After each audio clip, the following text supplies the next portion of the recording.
Saat ini, saya sedang berada di Bank Sampah Desa Kesilir, Kecamatan Wuluhan untuk melakukan serangkaian rencana kegiatan InnoVillage periode ketiga.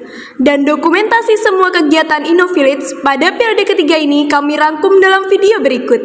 Sebagai laporan progres kemajuan periode ketiga, selamat menyaksikan.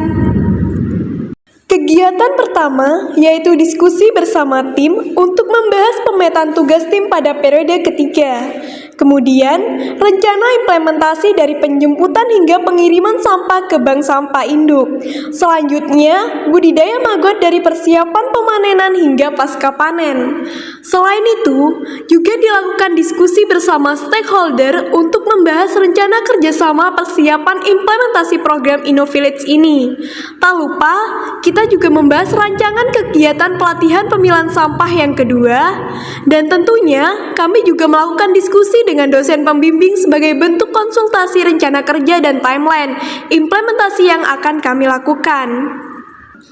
Selanjutnya, di sini kita melakukan monitoring dan evaluasi yang rutin kami lakukan setiap seminggu sekali. Di sini, kami monitoring kondisi lokasi dan manajemen bank sampah, termasuk perkembangan budidaya maggot. Agenda selanjutnya yaitu diskusi bersama stakeholder, tim PPK Ormawa, BEM FMIPA, dan pengelola bank sampah untuk membahas rancangan kegiatan implementasi sosial project. Dari mulai penjemputan sampah ke rumah masing-masing nasabah yang telah mendaftar penjemputan sampah melalui aplikasi Exam.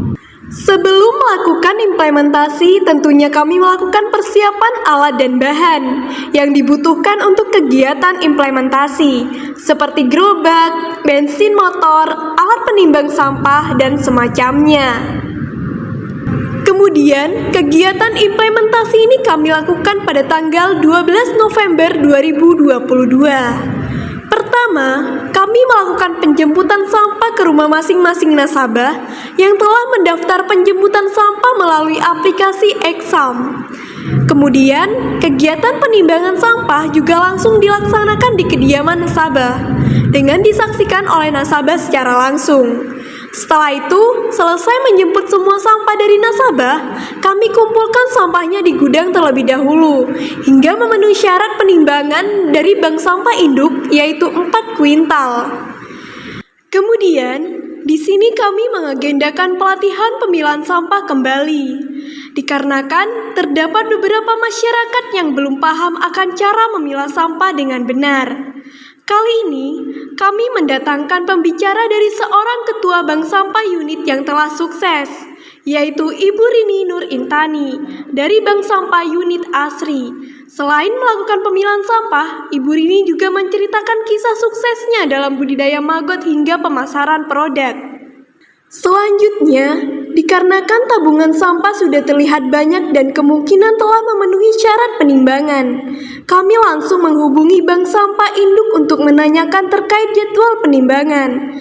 Dan kebetulan, jadwal penimbangan dari bank sampah induk bisa dilakukan esok hari, sehingga keesokan harinya kami melakukan penimbangan total dan pengiriman ke bank sampah induk. Selanjutnya adalah proses pemantauan budidaya maggot. Kami memulai proses budidaya maggot dari telur maggot yang telah kita beli.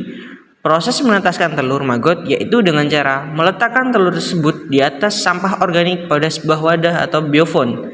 Dalam kurun waktu 2-3 hari, telur akan menetas menjadi bayi maggot atau maggot muda. Pada fase maggot muda, dapat dikenali dengan ukurannya yang masih kecil dan berwarna kuning keputihan. Hal yang perlu dilakukan saat maggot masih muda yaitu harus sering membolak-balik sampah organik pada maggot. Tujuannya agar sampah dapat terkonsumsi dengan sempurna. Fase maggot muda ini berlangsung dalam kurun waktu 10 hari sebelum maggot memasuki fase maggot dewasa. Memasuki hari ke-10 akan tampak perubahan dari bentuk maggot, di mana maggot tersebut akan tampak lebih besar dan berwarna kecoklatan. Pada keadaan ini menandakan bahwa maggot telah memasuki fase maggot dewasa. Fase maggot dewasa akan berjalan selama kurang lebih 8 hari. Maggot yang memasuki usia 10 hari atau tergolong maggot dewasa harus segera dipanen. Proses pemanenan maggot harus memisahkan maggot dengan kasgot. Pemisahan maggot dengan kasgot dapat dilakukan dengan bantuan alat seperti jaring, yaitu dengan cara meletakkan jaring tersebut di atas wadah penampung dan meletakkan maggot yang masih bercampur dengan kasgot di atas jaring. Proses ini akan membuat maggot jatuh ke bawah, sedangkan kasgot sisa makanan maggot akan tetap terperangkap pada jaring. Apabila maggot dewasa tidak segera dipanen, maka maggot dewasa akan memasuki fase prepupa dan pupa. Pupa maggot yang telah terpisah dengan kasgot selanjutnya harus diletakkan pada insektarium atau kandang lalat maggot. Hal tersebut dilakukan karena pupa maggot akan cepat berubah menjadi lalat maggot atau yang biasa disebut dengan lalat BSF (Black Shoulder Fly). Usia yang dimiliki pada fase lalat ini rata-rata hanya bertahan 3-7 hari, dan selama fase ini, lalat akan melakukan perkawinan dan menghasilkan telur maggot. Agar lalat dapat bertelur dengan mudah, maka diperlukan beberapa pilah kayu yang tersusun secara vertikal dan diletakkan di atas wadah yang di dalamnya berisi sampah organik. Pemberian sampah organik pada wadah tersebut dengan tujuan memancing lalat agar dapat bertelur pada media yang telah disediakan. Selama kurang lebih 2-3 hari, lalat akan mulai bertelur pada media tersebut. Setelah 3-4 hari dari proses peletakan media tersebut, telur maggot pun mulai dapat dipanen. Proses pemanenan dapat dilakukan dengan bantuan alat seperti cutter atau pisau untuk memudahkan pemisahan telur dengan media. Setelah telur terpisah dengan medianya, simpan telur tersebut pada tempat yang kering agar tetap sehat dan tunggu sekitar 2 hari ke depan, lalu telur siap ditetaskan kembali. Setelah kegiatan implementasi selesai, kami melakukan monitoring dan evaluasi untuk memantau kegiatan pasca panen maggot. Hasil panen maggot kali ini kami bawa ke Laboratorium Mikrobiologi Universitas Jember terlebih dahulu untuk dilakukan pengeringan dan cek kandungan gizi. Kegiatan laborat ini dengan didampingi oleh dosen biologi Universitas Jember dan tim PPK Ormawa BMF MIPA selaku organisator yang bergerak di bidang aktivis lingkungan terkait permasalahan sampah khususnya. Output dari budidaya maggot ini yaitu berupa maggot fresh, kemudian ada maggot kering, tepung maggot, dan konsentrat.